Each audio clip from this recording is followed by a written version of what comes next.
Hello friends, आप देख रहे हैं आपका चैनल शेयर बाजार विद आयुष। और दोस्तों, इस वीडियो में बात करने वाले हैं पीएनबी के क्वार्टर टू के रिजल्ट्स के बारे में। फ्रेंड्स, पीएनबी के रिजल्ट्स वापस से कह सकते हैं कि जो ग्रोथ आपको पिछले कुछ क्वार्टर्स में देखने को मिल रही थी, इस बार भी वैसी ग्रोथ आपको पीएनबी के रिजल्ट्स में डेफिनेटली शो होती हुई देखने को मिलेगी।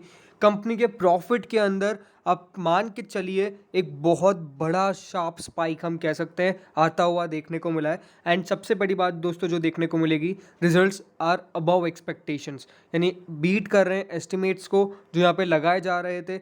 हर इस वीडियो में दोस्तों हम बात करेंगे कंपनी के रिजल्ट्स के ऊपर, प्रॉफिट कितना रहा है, कंपनी के एनपीएस बहुत इंपॉर्टेंट रहता है, याद रखिएगा बैंक्स के अंदर।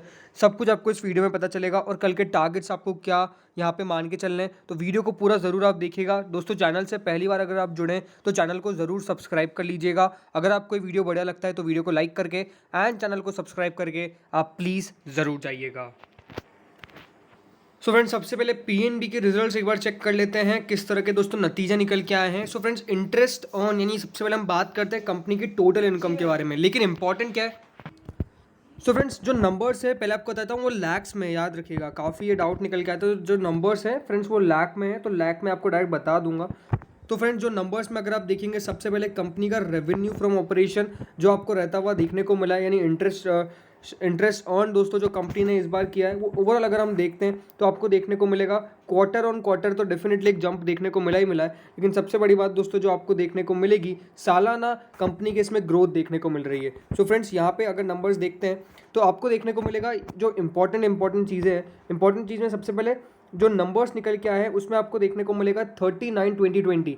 यहाँ पे आपको देखने को मिलेगा जो नंबर्स है उसमें जो कंपनी की रेवेन्यू है, वो रेवेन्यू में फ्रेंड्स एक थोड़ा सा डिप आता हुआ देखने को मिला है। वाई ओ वाई में डिप बहुत छोटा सा है, ज़्यादा बड़ा नहीं है, बट हाँ यहाँ पे थोड़ी सी गिरावट है आपको देखने को मिलेगा। 21,000 करोड़ के आसपास कंपनी की जो टोटल रेवेन्यू रहा है वो कम होके 18,000 के आसपास दोस्तों आपको आता हुआ देखने को मिलेगा। तो ये एक थोड़ा सा दोस्तों नेगेटिव पॉइंट है। एंड कंपनी में अगर आप देखेंगे तो क्यू ऑन क्यू में भी यही डिफरेंस आता हुआ देखने को मिला है। कंपनी का रेवेन्यू डाउन गया है, यानी जो 19,000 करोड़ का रेवेन्यू है वो कम होकर 18,000 करोड़ पे रहता हुआ देखने को मिलेगा। तो कंपनी का रेवेन्यू गिरा है, बट ओवरऑल अगर आप देखेंगे तो ठीक है, या क्योंकि बिकॉज देखिए रेवेन्यू में क्यों गिरावट है, ये इसके बहुत इंपॉर्टेंट रीजन है। तो फ्रेंड्स, सबसे इंपॉर्टेंट रीजन है कंपनी का इंटरेस्ट ऑन इन्वेस्टमेंट थोड़ा सा यहाँ पे कम होता हुआ देखने को मिला।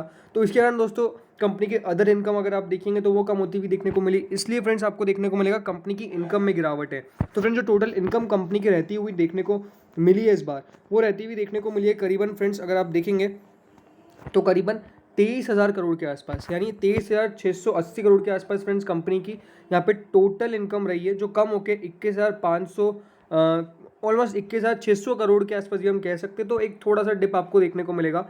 बट कंपनी ने यहाँ पे अगर बात करते हैं फ्रेंड्स क्वार्टर ऑन क्वार्टर, तो क्वार्टर ऑन क्वार्टर भी यही देखने को मिला है, एक छोटा सा डिप देखने को मिला है quarter on quarter on companies income side, ये याद रखिएगा। बट इसको नेगेटिव क्यों नहीं कहना है वो आपको मैं आगे बताऊंगा। अब फ्रेंड्स, कंपनी के बाद प्रॉफिट के ऊपर बात कर लेते हैं। प्रॉफिट कितना रहता हुआ देखने को मिला है। सो फ्रेंड्स, जो कंपनी का प्रॉफिट फॉर द पीरियड रहता हुआ आपको देखने को मिलेगा, वो रहता हुआ देखने को मिला है net profit slash loss for the period दोस्तों जो रहता हुआ देखने को मिला है करीबन जो पहले था 5,000 माफ़ कीजिएगा 540 करोड़ के आसपास। 540 करोड़ के आसपास दोस्तों जो कंपनी का प्रॉफिट का नंबर निकल के आया था वो बढ़ के आपको देखने को मिलेगा करीबन 1,200 करोड़ पे देखने को मिला है। स्टैंड अलोन बेसिस पे 1,105 करोड़ आपको डेफिनेटली यहाँ पे काफ़ी साइड्स में दिखाएगा, बट नंबर्स कंसोलिडेटेड बेसिस पे देखा जाता है तो 1,200 करोड़ पे दोस्तों कंपनी का प्रॉफिट रहा है। एंड जो पहले सिर्फ 1,080 करोड़ था पिछले क्वार्टर में, वो बढ़ के अब 1,200 करोड़ हो चुका है। तो इंपॉर्टेंट चीज़ क्या है, कंपनी के प्रॉफिट के अंदर अगर आप देखेंगे तो ऑलमोस्ट आपको प्रॉफिट डबल होता हुआ देखने को मिला है। 540 करोड़ दोस्तों जो कंपनी ने प्रॉफिट रिपोर्ट किया था वो बढ़ के आपको 1,200 करोड़ पे प्रॉफिट रहता हुआ देखने को मिल रहा है। तो ये अपने आप में आप देखेंगे फ्रेंड्स कितना बड़ा जंप कंपनी के प्रॉफिट में आता हुआ देखने को मिला है। एंड याद रखिएगा पीएनबी के साथ दिक्कत ये रहती थी कि कंपनी प्रॉफिट रिपोर्ट नहीं कर पाती थी बढ़िया, तो ये एक बढ़िया पॉइंट है। दूसरी बात क्या है, क्वार्टर ऑन क्वार्टर किस तरह का दोस्तों कंपनी ने प्रदर्शन किया है। जो पहले 1,000 करोड़ का कंपनी का प्रॉफिट निकल के आया था वो बढ़ के 1,200 करोड़ हो चुका है। तो ओवरऑल कंपनी का profit Q on Q as well as on Y O Y दोस्तों आपको बढ़ता हुआ देखने को मिला है। ये एक काफ़ी इंपॉर्टेंट चीज़ दोस्तों यहाँ पे निकल के आई है। एंड हम कह सकते हैं एक बढ़िया बात यहाँ पे साफ साफ क्लियरली दिख रही है। अब कंपनी का ईपीएस कितना रहता हुआ देखने को मिला है। सो फ्रेंड्स, ईपीएस की बात करूँ तो ईपीएस यहाँ पे जो रहता हुआ देखने को मिला है इस बार कंपनी का डेफिनेटली फ्रेंड्स काफ़ी इंपॉर्टेंट रहता है ईपीएस। तो जो पहले 0.61 ईपीएस था वो कम अब बढ़ के करीबन 1 के आसपास रहता हुआ देखने को मिला है। लेकिन अगर आप देखेंगे तो क्वार्टर ऑन क्वार्टर में थोड़ा सा एक डिप आता हुआ देखने को मिला है। 1.09 का जो ईपीएस था वो कम होके 1 पे रहता हुआ देखने को मिला है। तो ठीक है, कोई बड़ी दिक्कत की बात देखने को नहीं मिल रही है, but result on this basis मैं कह सकता हूँ कि न्यूट्रल है। ज़्यादा पॉजिटिव भी आप लेके ना चले एंड ज़्यादा नेगेटिव भी नहीं। नेगेटिव क्यों बोल रहा हूँ मैं, बिकॉज याद रखिएगा कंपनी की इनकम कम हो रही है तो ये एक नेगेटिव पॉइंट है कंपनी के लिए, बट प्रॉफिट में एक बहुत बढ़िया बढ़ोतरी आ रही है तो वो नेगेटिव पॉइंट को हम कह सकते हैं कि बिल्कुल आपको इक्वल करता हुआ देखने को मिलता है। एक मेजर डिफरेंस यहाँ पे नहीं आता है।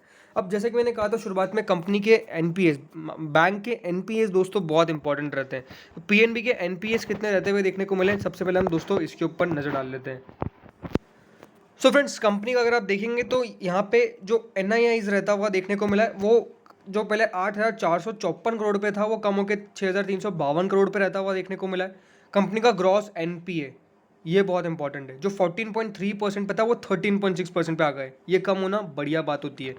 कंपनी का एनपीए अगर आप देखेंगे तो वो कम हो रहा है। अब प्रोविजंस याद रखिएगा, ये एक बहुत इंपॉर्टेंट चीज़ होती है कभी भी जब निकल के आए कि कौन सी कंपनी कितने प्रोविजंस बना रही है। And provisions friends Q on Q basis पे कम होते हुए देखने को मिले, ये एक पॉजिटिव चीज़ है।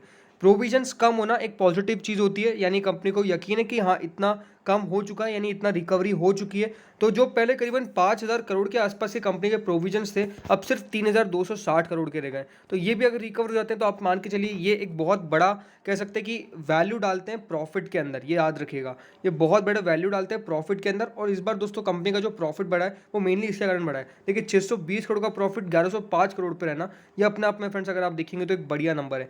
ये जो नंबर्स है वो देखिए जो है वो स्टैंड लोन बेसिस पे है, हमने बात की थी अभी कंसोलिडेटेड बेसिस की। तो ये जो चीज़ें हैं, 2-3 चीज़ें हैं जो इंपॉर्टेंट है जिसके ऊपर आपको ध्यान देना है। कंपनी का एनपीए ठीक ठाक रहता हुआ देखने को मिल रहा है, प्रोविजंस कम हो रहे हैं। प्रोविजन जितने कम होंगे फ्रेंड्स कंपनी का प्रॉफिट उतना खासा बढ़ेगा। तो ये सब कुछ अगर आप देखेंगे फ्रेंड्स नंबर्स में तो वो पॉजिटिव रहता हुआ देखने को मिलेगा। लेकिन सबके मन में यही क्वेश्चन रहता है कि किस तरह से कल स्टॉक रिएक्शन देगा, बिकॉज कल एक्सिस बैंक के नंबर्स ठीक निकल के आए थे, लेकिन एक बहुत बड़ा डाउनफॉल हम कह सकते हैं कि उसमें नंबर्स में निकल के आया एंड स्टॉक ने आज रिएक्शन दिया। तो कल कैसा स्टॉक करेगा, चलिए फ्रेंड्स इसके ऊपर बात करते हैं।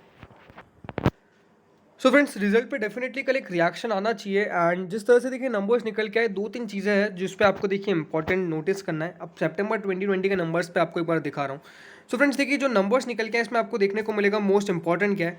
इस पिछली बार जब कंपनी के नंबर्स निकल के आए तो देखिए रेवेन्यू बढ़ा था, इस बार रेवेन्यू डाउन गया है। नेट इनकम कंपनी की बड़ी है, नेट प्रॉफिट मार्जिन बड़ा है। तो ये सब चीज़ें हैं कुछ पॉजिटिव। और मुझे लगता है कि देखिए मेजरली कोई स्टॉक पे कल इतना नेगेटिव रिएक्शन आप मान के मत चलिए कि आता हुआ देखने को मिलेगा। मुझे लगता है कि 47 रुपीज़ एक रेजिस्टेंस था जिसको देखिए स्टॉक ने क्रॉस किया था बट टिक नहीं पाया। एंड यहाँ पे हो सकता है कि देखिए नंबर्स का थोड़ा बहुत रब ऑफ हो। मोस्टली आप मान के चलिए तेज़ी भी बन सकती है, जैसे मैंने कह रहा हूँ प्रेडिक्ट करना थोड़ा सा मुश्किल होता है, बट मेनली मेरे लिए मुझे ये लगता है कि स्टॉक कल अगर कोई गिरावट भी दिखा देता है ना तो 45 रुपये के नीचे नहीं जाएगा। और यहाँ पे तेज़ी भी होती है तो 47.5 को क्रॉस करना काफ़ी मुश्किल है। तो ये 2-3 चीज़ें जिसको वॉच करना है। ओवरऑल देखिए ट्रेंड काफ़ी पॉजिटिव है। और मैंने पहले भी कहा था कि पीएनबी एक ऐसा स्टॉक है जिसमें अब आपको लॉन्ग टर्म इन्वेस्टमेंट के बारे में सोचना चाहिए। एंड हो सकता है क्या वाले शॉर्ट टर्म में भी एक बड़ा रिटर्न कमा के देके जाए। तो मेरी सलाह यही है, बिल्कुल बाय करिए। अगर कल कोई डिप मिलती है तो बाय करिए, तेज़ी होती है तो थोड़ा बहुत वेट करिएगा। बट जिनके पास भी स्टॉक है बिल्कुल भी बेचने के बारे में भी मत सोचिए। तो फ्रेंड्स इस वीडियो में इतना ही था। होप सो वीडियो बढ़िया लगा होगा। अगर लगा तो लाइक कर देना, चैनल से नए जुड़े हो प्लीज़ सब्सक्राइब कर देना। Thank you friends for watching this video.